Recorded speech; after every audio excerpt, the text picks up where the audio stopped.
To fix an air conditioner that's not blowing air through the vents, several potential issues should be considered. The vents themselves may be blocked. The thermostat could be faulty, or there may be a blockage or leakage in the ducts. To address these problems, start by unblocking the vents. Keep the toggle or switch open and remove any furniture or decor that may be obstructing the vent. Next, check the thermostat settings to ensure they are correct.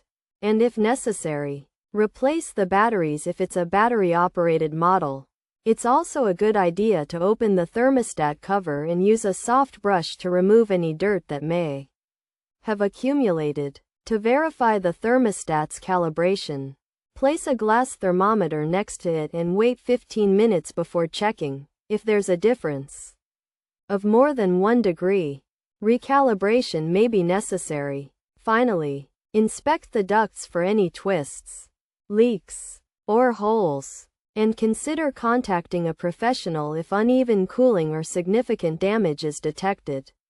For smaller issues, such as leaks or holes, a foil-faced tape or duct sealant can be used to seal the gaps.